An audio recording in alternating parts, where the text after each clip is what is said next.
Hello, beautiful. I'm coming to you live from Paradise, Texas again. I kind of came up on a ladder. I'm not on the top of the world, but I'm on a ladder at my sister's house.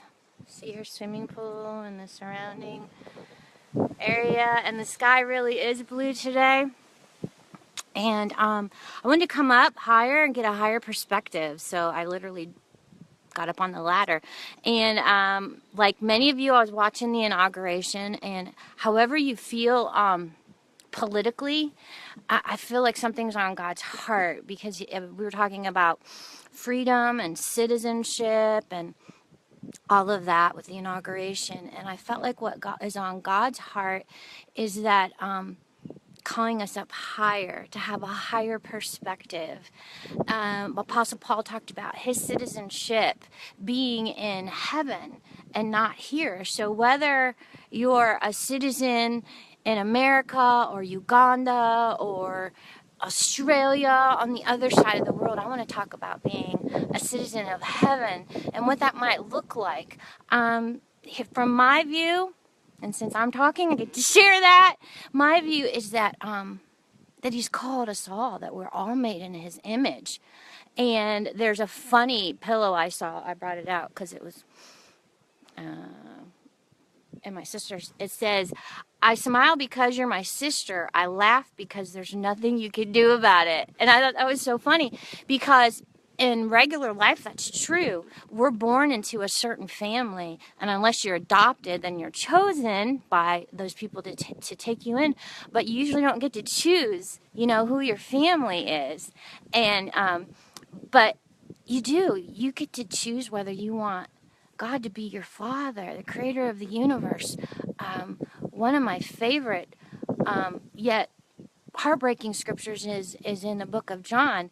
It says that as many, oh no, what is it? Jesus said, "I came into my own, but my own did not receive me." See, his own rejected him because he came in a way that they didn't expect. He came as a humble man. He came speaking new things, and it wasn't just about the Jew. He was breaking down the dividing wall between Jew and Gentile and male and female and Greek. And he's a revolutionary, and he changed everything, and not everybody was ready to hear such revolutionary truth.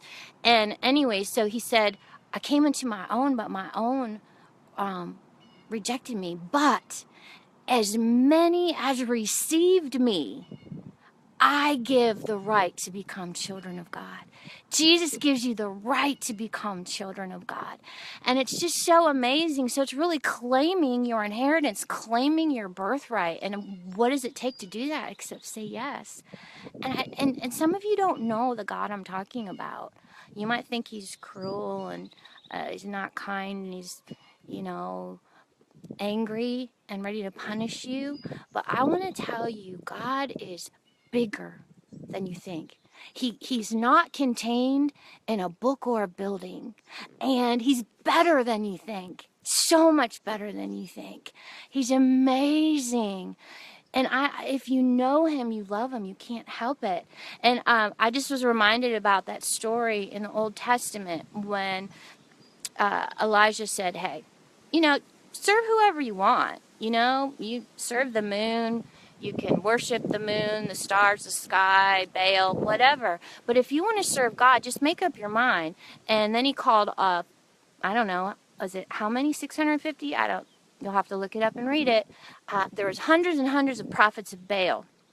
And he said, if you want to follow him, let's see who's the true God. The one who answers by fire is the true God. So they cut themselves, they burned themselves, they cried unto their God Baal, and he didn't answer by fire.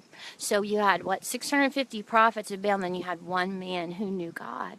It just takes one to change the world. And one man knew God, and he said, "Okay, everybody, are you done? All right, I'm going to call on the one true God." So he put the sacrifice on the altar, and he soaked it, and then he called on God, and God came. Fire came down, and it burnt up the sacrifice, licked up the water in the ditch, and everybody knew. Everybody knew who the true God is. And so what I'm doing every day is I'm just like representing who I am and who I know, because he lives inside of me. And experientially in the Psalms it says, taste and see that the Lord is good. And I've tasted and he's so good. And so I just want to encourage you, if you're not a citizen of heaven, it's as simple as receiving him and saying, yes, I want you to be my dad. He's a good dad. He's amazing. And I'd still be racked in shame or dead or in a padded room if it weren't for his love. So he still comes by fire. But it's not a fire that burns and hurts you. It's a fire that cleanses you. And it's a fiery love that fills your heart. It fills you with such love and mercy and grace. That's the fire that consumes, and it consumes all the pain and the stains and the shame. I think the poem that is on my heart now to share is the everlasting love. He's loved you with an everlasting love, it says in Jeremiah 31:3. And his love, he's saying, my love is my promise. It will never fade away. Strong and sure, you are secure in my arms to stay. My love is consuming, and like a fire it does burn. The pain, the stains, all that remains is the beauty the ashes turn. He's turned my ashes into beauty. He will turn your ashes into beauty. And he's going to take the pain of the past. We're going to keep talking about those backpacks. We're going to get them lighter and lighter and lighter, and we're going to run our race. I love you. He loves you. You're amazing. Go love somebody well and change the world today.